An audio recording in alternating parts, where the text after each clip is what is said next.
আমার মুসলমান ভাইরা রে, আমার বন্ধুরা রে, আমার পর্দার আড়ালের মা ও বোনেরা, গভীর মনোযোগ।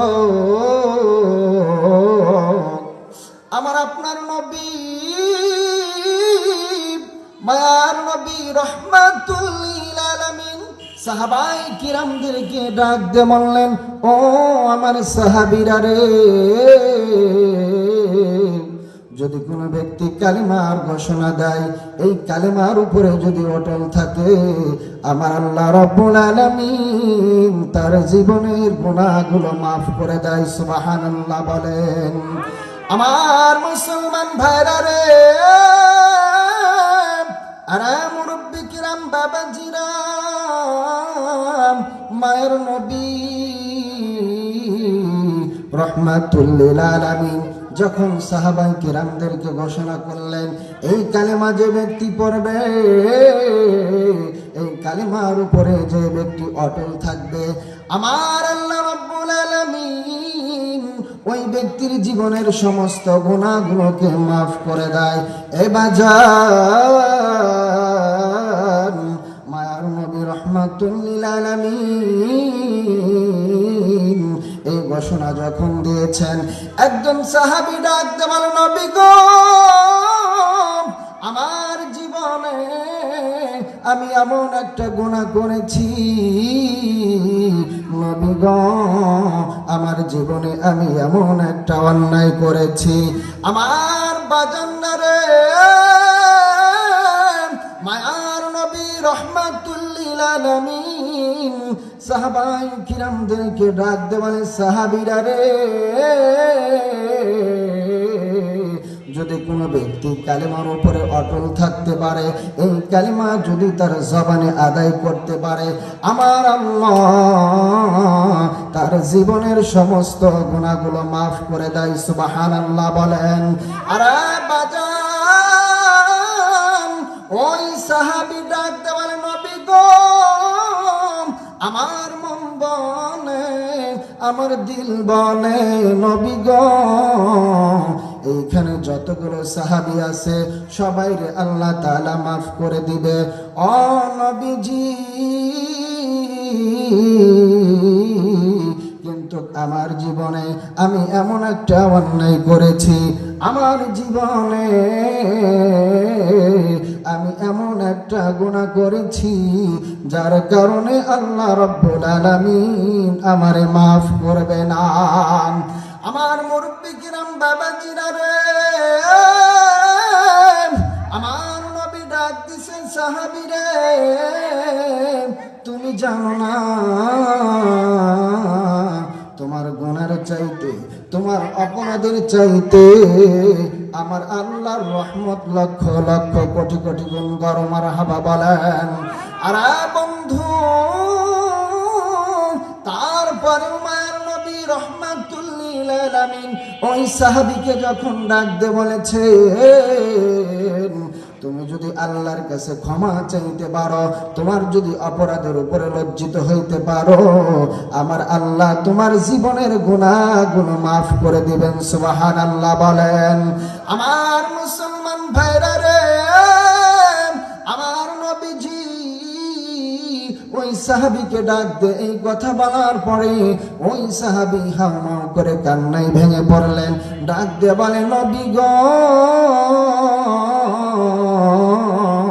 আমার মন বলে, আমার দিল বলে, নবীজি, এইখানে যতগুলো সাহাবী আছে, আমার আল্লাহ রাব্বুল আলামিন সবার জীবনের গুনাহগুলো মাফ করে দিবেন, কিন্তু আমার জীবনের গুনাহগুলো মাফ করবে না।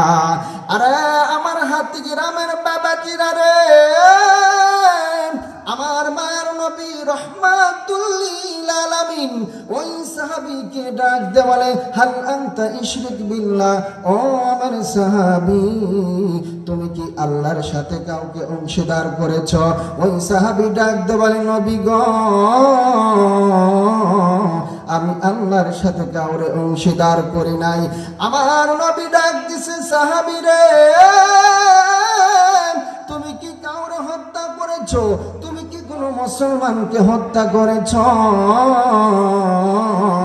ওই সাহাবী ডাক দে বলে, ইয়া রাসূলুল্লাহ, নবী গো, আমি কাউরে হত্যাও করি নাই, আমি আল্লাহর সাথে কাউরে অংশীদার করি নাই।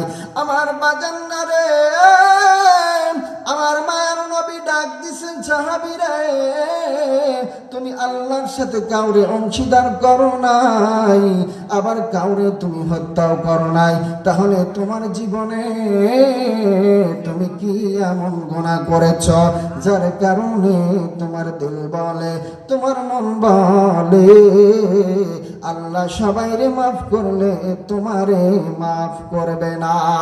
আমার যুবক ভাইরা রে,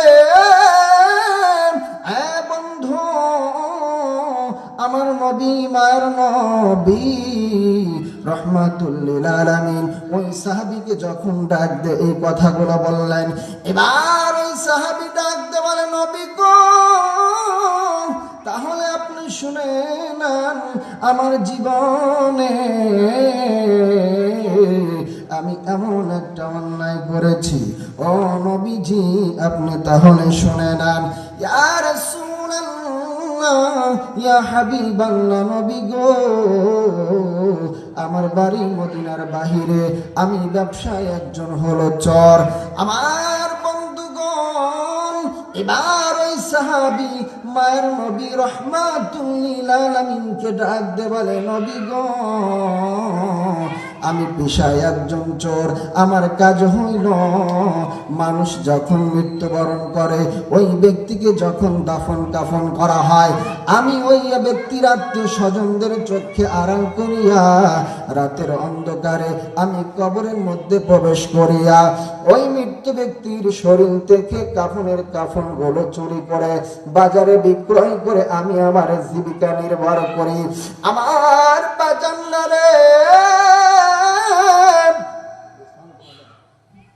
এবার ওই সাহাবী ডাক দে বলে, নবী গো, আমি প্রতিনিয়ত যে রকম এই কাজগুলো করে থাকি, একদিন আমার কানের মধ্যে খবর এলো মদিনার একজন যুবতী মেয়ে মারা গেছে।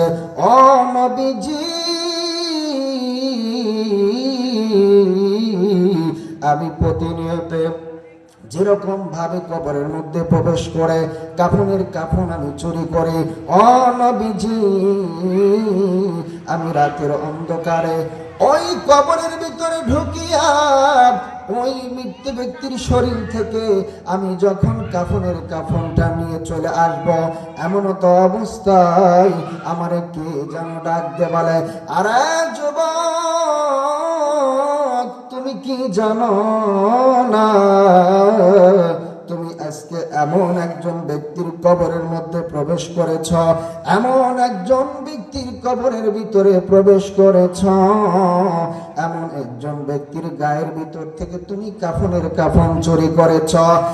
এই মহিলা হইল, এই যুবতী নারী হইল মদিনার সবচাইতে সুন্দর একটা মহিলা, যে মহিলাকে দেখার জন্য হাজার হাজার যুবক পাগল ছিল, যেই নারীকে দেখার জন্য হাজার হাজার যুবকেরা পাগল ছিল, যেই নারীকে পাওয়ার জন্য রাজা বাদশারা পর্যন্ত পাগল ছিল।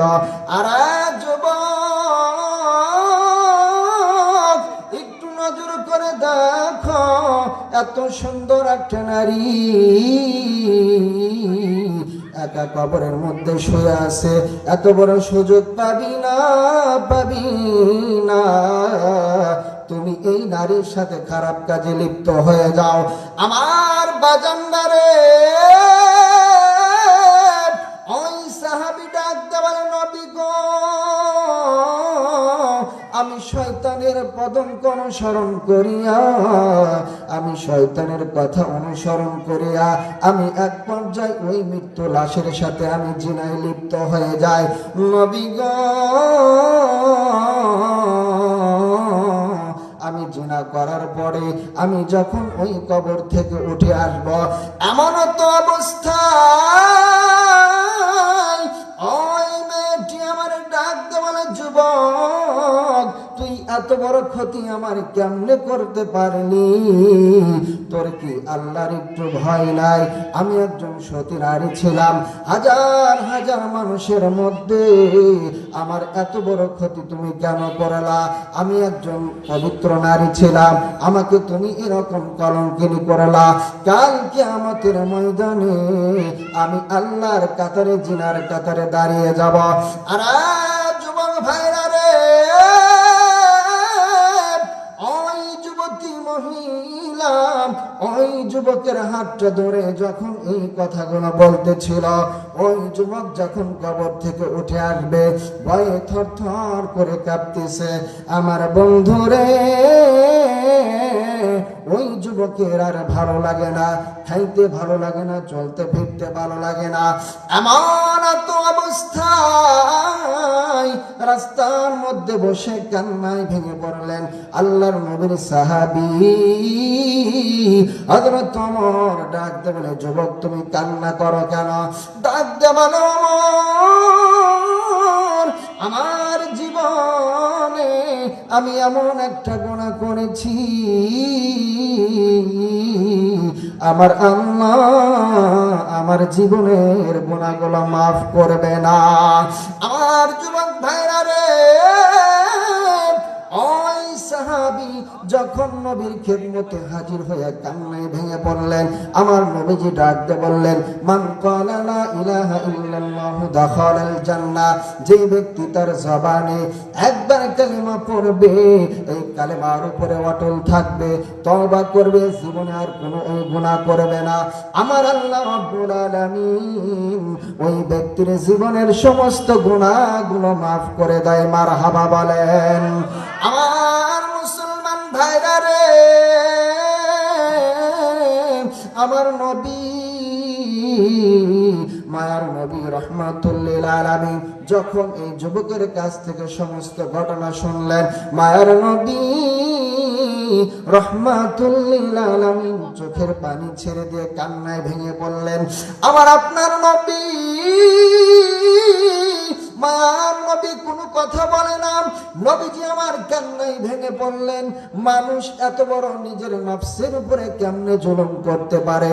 মানুষ এত নিষ্ঠুর কেমনে হতে পারে? একটা কবরের ভিতরে প্রবেশ করে একটা মৃত লাশের সাথে এরকম কাজ করতে পারে? এ বন্ধু, আমার নবীজি চোখের পানি ছেড়ে কান্না করে, ওই সাহাবী হাউমাউ করে কান্না করে। ওই সাহাবী ডাকতে বলে, নবী গো, ইয়া রাসূলুল্লাহ, ইয়া হাবিবাল্লাহ, আমি তো আপনাকে আগে বলেছিলাম এইখানে যতগুলো মানুষ আছে আমার আল্লাহ সবাইরে মাফ করলেও আমারে মাফ করবে না। আমার বন্ধুরা রে, এবার নবী ডাক দিয়ে বলে, সাহাবী তুমি জানো না, তুমি জানো না, তোমার গুনার চাইতে, তোমার অপরাধের চাইতে, তোমার অন্যায়ের চাইতে আমার আল্লাহর রহমত লক্ষ লক্ষ কোটি কোটি গুণ বেশি। মারহাবা বলেন। এবার নবী ডাক দিছে, সাহাবী রে, তুমি যদি তওবা করতে পারো আর যদি আল্লাহর কাছে মাফ চাইতে পারো, আমার আল্লাহ তোমার জীবনের সমস্ত গুনাহগুলোকে মাফ করে দিবে। মারহাবা বলেন। এ বন্ধু, এই জন্য আল্লাহ রাব্বুল আলামিন কুরআনুল কারীমের ভিতরে तमाम পৃথিবীর মানুষদেরকে ডাক দিয়ে বলেন, ইয়া আইয়ুহাল্লাযীনা আমানু তুবু ইলাল্লাহি তাওবাতান নাসুহা। আমার আল্লাহ ডাক দিয়ে বলে, ইমানদার বান্দারা রে, আমি আল্লাহর কাছে যদি ক্ষমা চাইতে পারো, আমি আল্লাহর কাছে যদি ফিরে আসতে পারো, আমি আল্লাহ রাব্বুল আলামিন তোমার জীবনের সমস্ত গুনাহগুলোকে মাফ করে দেয়। মারহাবা বলেন। তাহলে বান্দা যত গুনাহ করুক না কেন, যদি আল্লাহর কাছে মাফ চাইতে পারে মাফ চাওয়ার মতো, তাহলে আমাদের জীবনের সমস্ত গুনাহ মাফ করবেন কে? আরো যারা বলেন কে? কিন্তু আল্লাহর কাছে ফিরে আসতে হবে, তওবা করতে হবে, আর কোনোদিন ওই গুনাহ করা যাবে না। তাহলে আল্লাহ রাব্বুল আলামিন আমাদের জীবনের সমস্ত গুনাহগুলোকে মাফ করে দিবেন। সুবহানাল্লাহ বলেন। একটু জিকির করি লা ইলাহা, জোরে লা ইলাহা, জোরে লা ইলাহা। আসিয়া বলে ও গো স্বামী, তুমি আমার গগিনী, তোমার আমার সৃষ্টিকর্তা, তারে কেন মানো না? লা ইলাহা, জোরে লা ইলাহা। আসিয়া বলে ও গো আল্লাহ, সহ্য হয় না ফিরাউনের জ্বালা। আমার আল্লাহ বলে ধৈর্য ধর, খুলবে জান্নাতের তালা। লা ইলাহা,